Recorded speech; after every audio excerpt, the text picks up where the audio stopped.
When Jesus had received the sour wine, he said, "It is finished." The night in which Jesus was betrayed, he took a cup of wine, gave it to his disciples and said, "Drink from it, all of you. This is my blood of the covenant, which is poured out for many for the forgiveness of sins." The wine God gives us is blood, covenant, and forgiveness. Blood, as we have seen, is love, life. Covenant is the union, the at-one-ment, sealed, accomplished, realized. Forgiveness is the overcoming of anything which divides, separates us from God and from each other. It is reconciliation. The choice of wine to signify all this was not casual, of course. Wine is the drink of love, as the bride and bridegroom of the Song of Solomon declare to each other, "For your love is more delightful than wine." Twice it is said. As for us, what we give in return to Jesus is oxos, in Greek, a sour wine. Some Bibles wrongly translate oxos as vinegar and imply that it was administered to Jesus as yet another way of taunting him. In fact, oxos was a common beverage in the Roman army, made with vinegar, water, herbs. There was cumin, fennel, anise, thyme, and others.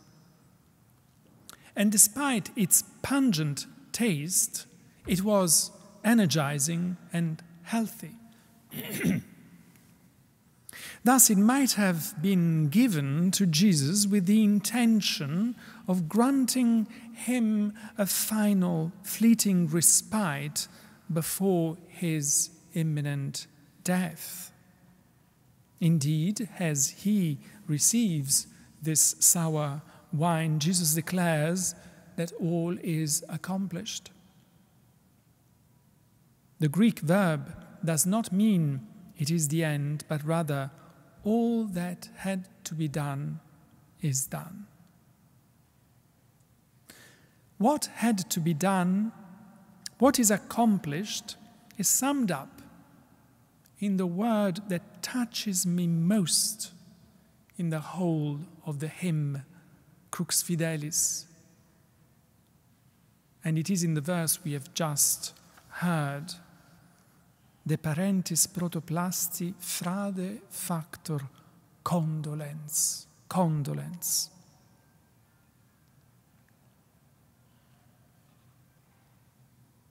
The Latin condolens does not have an exact translation in English, but survived in the way we express sympathy when someone dies by giving our condolences.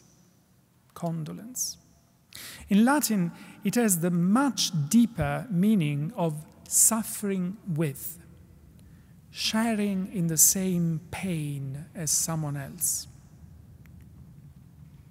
Venantius says that in the very instant our forebears perpetrated their fraus, their fraud, their deceit, in the very instant they were defrauded, God shared their pain, condolence, in this strong sense of the word, not just by sympathizing with them, but by taking the fall, the price, the suffering on himself. And we have seen how, in that very moment, he resolved that our death would become his own, to the point that he too would have a taste of our inner division, which caused this fall in the first place.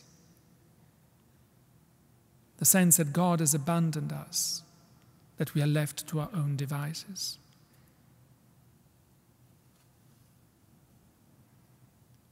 There is a subtext to the allegory of our forebears succumbing to the deceit, the frowns of the serpent, which is quite incredible when you think about it. It was not just Adam and Eve, but God himself who was defrauded. It was God who had something he loved with all his heart, was deeply jealous of, that was taken away from him. And that puts an altogether different spin on this story. God is not the unforgiving judge who punishes the transgression, but the condolens, the caring, compassionate Father who knows all too well how far he will have to go to heal and rescue his reckless children. The whole history of salvation is summed up in this condolence. Slowly, patiently, determinedly, piece by piece, step by step, God made our destiny, our misfortunes his. And so did with our sorrows and our miseries. When from a burning bush he reveals to Moses his intention of rescuing his people, he declares that I have seen the misery, he says. I find this sentence so touching. He says to Moses, I've seen the misery of my people. I've heard them crying out because of their slave drivers, and I am concerned about their suffering.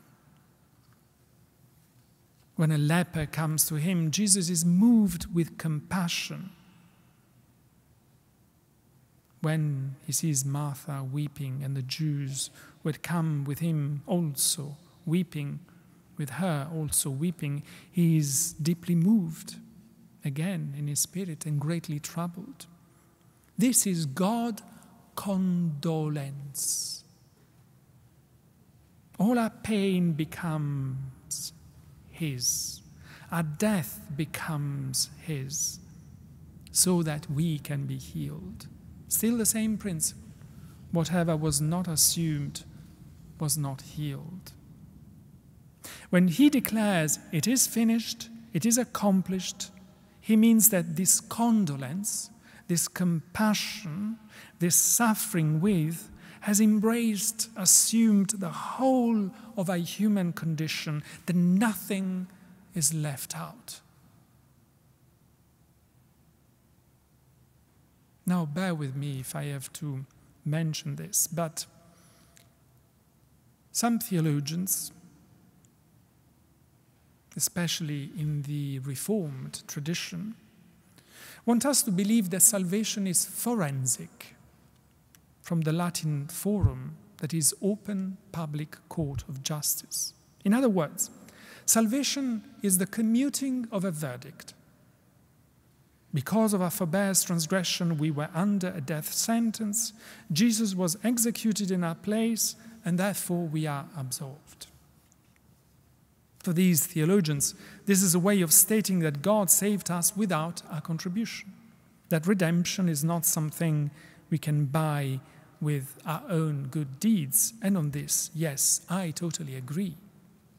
But do we really need to caricature salvation and God to this extent with the aim of preserving the freedom of grace?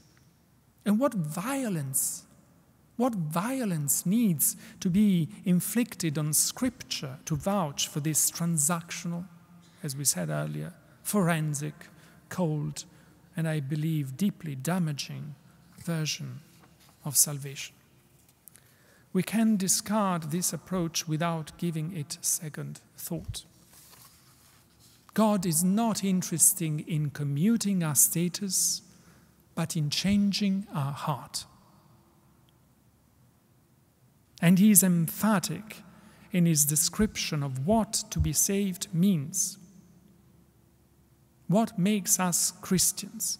By this, and this only, everyone will know that you are my disciples if you love one another.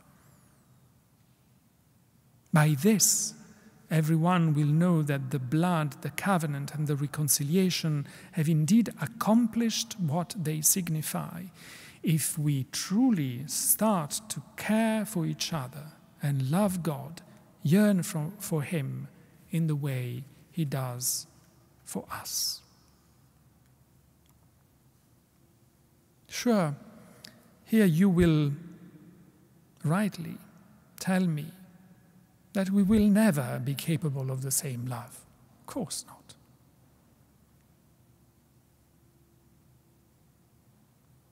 But here we can find some comfort in the scene under our eyes. God gives us the invaluable wine of His blood, His covenant, and His reconciliation. We give Him a sour wine, an oxus. Wine nonetheless, though. It is a wine. And to our utter surprise, God takes it. He is not expecting a centimillion from us.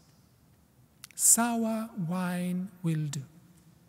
And indeed, it is as He receives this, however modest, token of care that He knows He can die. He has indeed made us feel His love. He has managed to touch our heart. He has moved us to care for Him, however modestly.